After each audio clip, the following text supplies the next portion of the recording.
Thai word for concentration is Dang Jai Man, which means to be firmly intent. Literally means to take the mind and set it up firmly. You have to set up an intention and then stick with it. You're going to stay with the breath. You're going to stay here in the present moment. And then you have to maintain that intention. This is where the work of the meditation comes in. Because there will be other intentions coming up, and you have to say no to them. Or there sometimes is the tendency to get very still and fall asleep, which is not right concentration. You want to be alert all the time. So it's a balancing act, alert but very still. Something you have to keep going. You can't just set it on automatic pilot and sit back and not do anything at all. Because either you'll drop off into sleep or else you'll wander around. And you wouldn't have learned anything about the mind. Because we're trying to create a state of mind here, which is called becoming, bhava.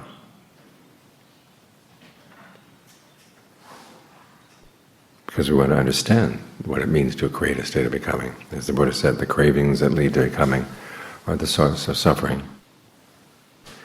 And so we have to know what is this process that the Buddha is talking about. Basically, you have a desire,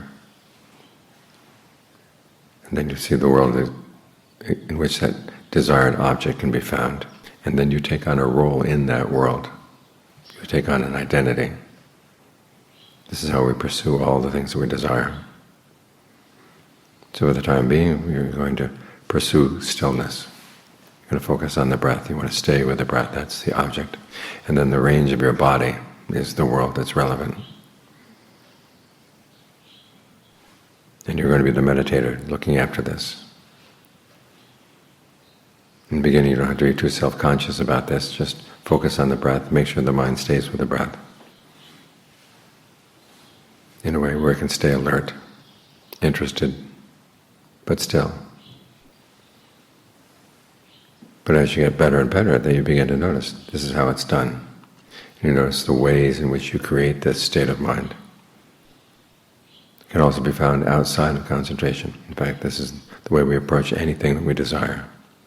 As the Buddha said, all things are rooted in desire. So this is how we basically approach life. We go for things we desire, and there's a relevant world, and there's us in that world. We do this many times in the course of the day. You want an ice cream cone?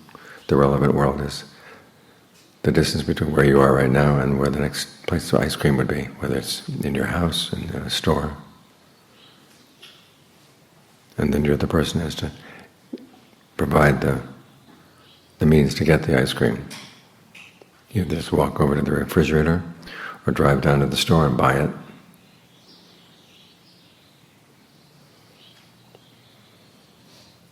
And once you've got the desired object, then the mind looks for something else to desire.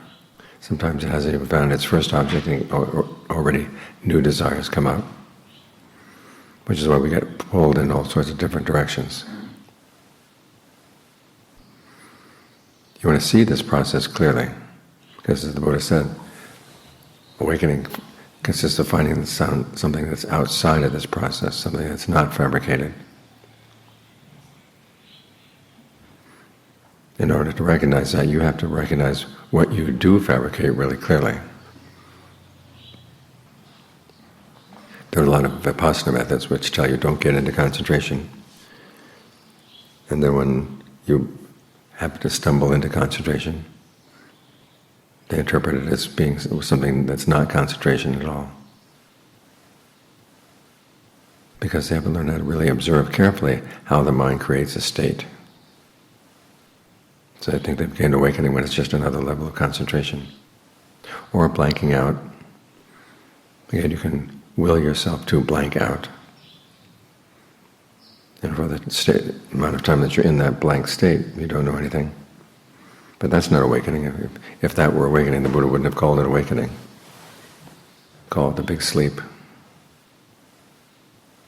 We want to get to know our minds. So when we finally find something that really is unfabricated, something that really is the ultimate happiness, we'll recognize it for what it is, and we'll be able to trust our judgment on that. In the text they talk about the opening of the Dhamma eye or the gaining of the Dhamma eye. It's always the same phrase. Whatever is subject to origination is all subject to cessation. Now this phrase occurs to you only when you find something that's not subject to origination and doesn't cease. You look back on everything else you've experienced up to that point and you realize, okay, it's all subject to origination.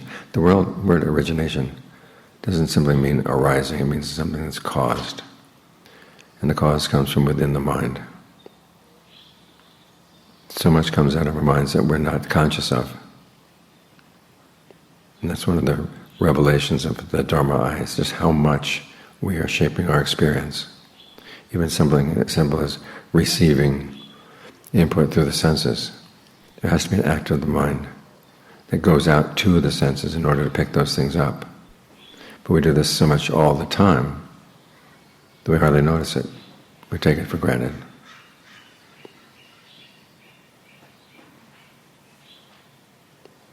But as you get the mind into concentration, then you start peeling away with levels of stress that get more and more subtle. You finally reach something that opens everything up in a new way. And you look back and you say, oh, everything up to this point has been subject to origination, i.e. it's been shaped by the mind. This is not shaped by the mind. Things that are shaped by the mind will pass away, but this is not going to pass away, because it's outside of time. If something were in time, it could pass away, but this is not. So that's where we're going. And although we shouldn't focus too much attention on where we're going, we want to focus on what our next step is, still it gives us an idea that this is a good place to go. Something that's totally free. Total freedom, total happiness. Totally harmless. We think about that as a possibility, then we look at our other choices in life, and it changes the equation. There's so many pleasures in life that you say, well, this is as good as it gets, so I might as well enjoy this, I might as well just content myself with what I've got. But the Buddha is saying there's something better. And you always want to keep that in mind. Because otherwise you'll settle for ordinary things. And what do ordinary things do? Well, they're inconstant and they're stressful. And they're not totally under your control. Do you really want to base your happiness on something like that? And if that's all we had in life, then you could choose whatever pleasures you found appealed to you. And nobody could say they were bad. But when there's this opportunity to put a total end to suffering, there's a dimension in the mind, or can be contacted at the mind, that is totally limitless. Keep that in mind. So when you choose your actions as you go through the day, you'll have a good standard to measure them against. Are these things really worth it? The Buddha said he got on the right path when he was able to divide his thoughts into two types. One, those that were based on sensuality, ill will, harmfulness. He says those would lead to affliction, and they would get in the way of nibbana. So already he had a high standard. He wanted to choose actions that were harmless, and at the same time not get in the way of the ultimate happiness. As for thoughts that were endowed with renunciation, non-ill will, harmlessness, those didn't afflict anybody, and they didn't get in the way. Full awakening, true peace, true freedom. Those thoughts, he said, you could allow them to run. Although they would, if you thought them for 24 hours, wear out the mind. So he brought the mind to rest, like we're doing right now. getting the mind to settle down. Because it's when it's settled down that it can see itself clearly. And it's settled down with a good thing, so it's easy to watch.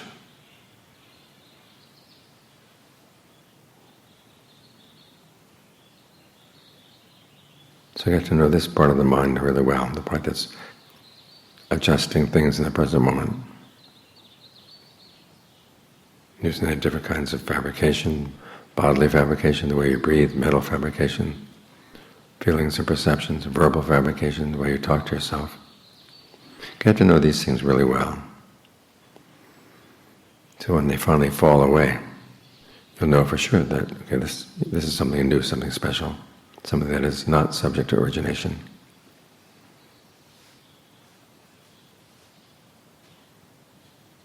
And that's the experience that allows you to cut away a lot of the fetters that hold the mind back.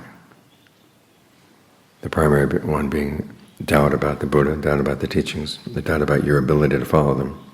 You see that you can, and the Buddha is right. This really is the ultimate happiness.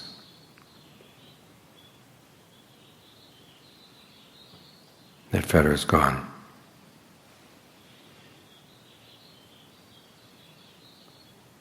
So how do we get there? Doing what you're doing right now, focusing on the breath. Try to keep the mind alert and still and mindful all at the same time. So you can begin to understand what's going on inside.